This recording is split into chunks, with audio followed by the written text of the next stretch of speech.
You're very welcome to the Poker Heaven European Cash Game. 8-handed, high-stakes poker action. And it's been fast and furious up to now. And the money is deep. We started off with these players buying in for a minimum of 10,000 euros. The average now is closer to 20,000. Already some big pots. And how does deep stack play vary, Gary? Many of our viewers will be used to playing perhaps 100 big blinds online. Well, the thing about deep stacks by comparison to shallower stacks is you're going to have to make a lot more decisions on the turn and on the river. You're not going to be able to quite often in shallow kind of games, you're going to be able to make kind of what's going to happen for all of your chips on the flop. You're actually making the big decision there. But when it starts getting deeper, those kind of decisions are taken away from you a bit. You're going to give too much of an edge away if you're just pushing all your chips in or making those kind of decisions on the flop. So it really does vary, and you really have to have a lot more experience, I think, to play a deep stack. Separates the good players from the bad. Neil Channing's managed to find trip sixes on the river. 500 to play. Small pot, and Albert Iverson just with ace high.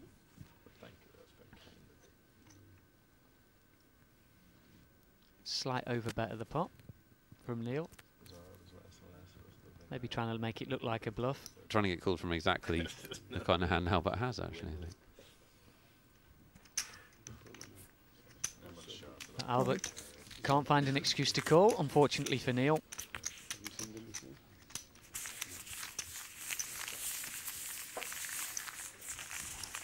Neil Channing, a fabulous year for him, capped by that Irish Open win.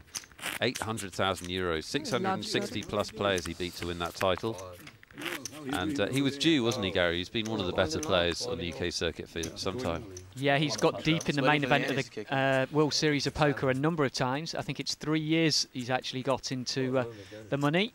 And he was definitely due to get there or near and nearabouts. He's actually came 4th or 5th, I think it was, at the World Series of Poker in one of the smaller events this year in London. He's had an amazing year. Actually had, I think, the second most cashes at the World Series in Vegas. I think either 7 or 8 cashes. And all this from a man who's known as a cash game player. Yes, very true. He's one of the rare exceptions where you can actually play both cash and tournaments. Okay, raise 600 total to play. Limped pot. Christoph Haller's having none of that. Puts in the raise from the small blind. Bambos passes, as does Andy Black.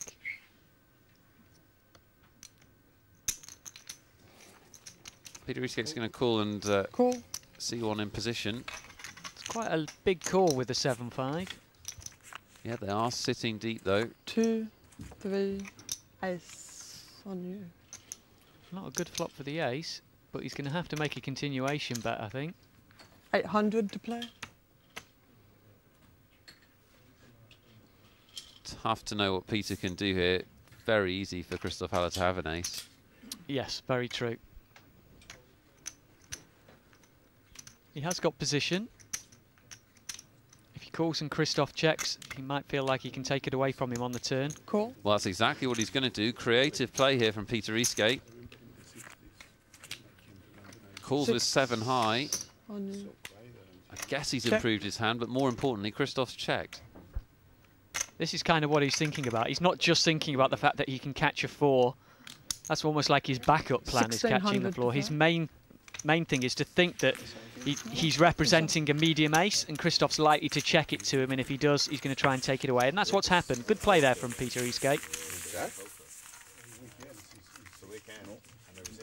Straddle is on. Riku making that additional €100 bet before receiving cards. On you 100 to play. Large straddle. Neil Channing's going to play. 225 total. Ace-5 offsuit, quickly called behind by Christoph Haller with the 7s. Not much of a raise though, with the 100 live straddle in there. It's only to 225. Almost like he wants action. He's getting it so far. 225 total. And the 4 of them going to see the flop.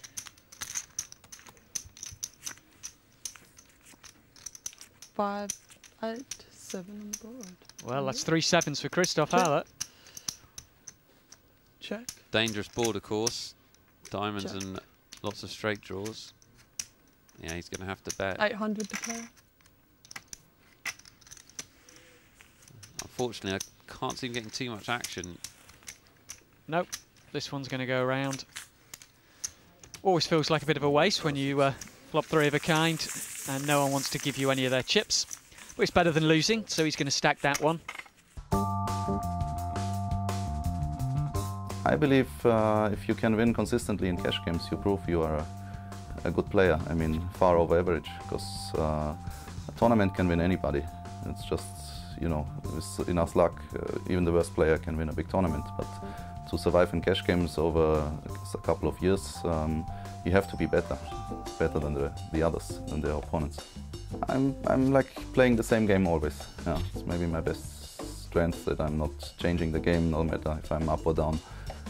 If I'm, whatever, tired, or if I've just lost a big sports bet. I don't think I have any major weaknesses, otherwise I wouldn't survive.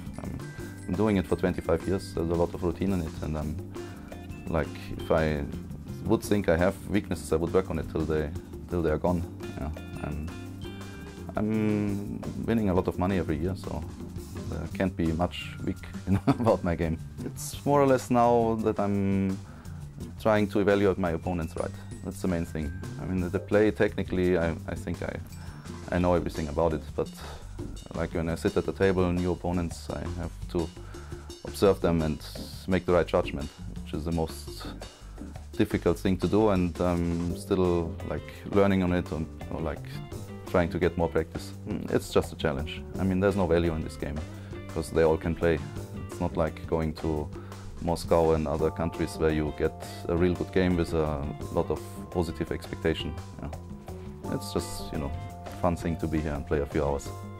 People who don't care about the money are the most dangerous, in my opinion. If somebody is like whatever related to the money and starts getting nervous if the stakes get big, or you know, if he's like bluffing and he's giving away tells, it's easy to beat. You know, if somebody doesn't care at all, it's hard to find out where he's at, you know, what kind of hand he's holding. I'm not chatting much myself, but I like it if they do, because they can only like make mistakes. I mean, they won't mislead me.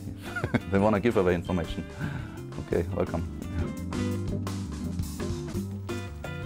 Well, I think this is the first time we've seen Albert put the straddle on. He certainly hasn't been doing it regularly, but he's playing with their money at the moment, so Giving himself a chance to win a big, have a big payday. Raised. Probably feels like he's playing good in the zone. Total.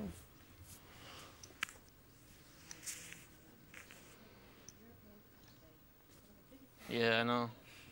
How dare you raise when it's his button? I make it 1350. Okay, re-raise. I think he said 1550. 1350 total. Oh, what was I 1350 he makes it another 1,000. Oh dear. That's going to be good enough, Gary. We were, You before give you up came, easy. You we give up were easy. showing all bluffs. No, not showing no bluffs. To just sometimes you do, sometimes you don't. You have to mix your play If up. it's a bluff, And I Bambos show. is trying to make it look like he's putting the pressure on because he's got the If I button. don't show, it means it's no bluff. Riku Virasari has yet to make an impact on this cash game. In fact, he's going the wrong direction. But Peter Eastgate, the world champ, starting to make a move. He's up over 2,000 euros. And our big winner so far is Albert Iverson. The young player is up almost 8,000 euros.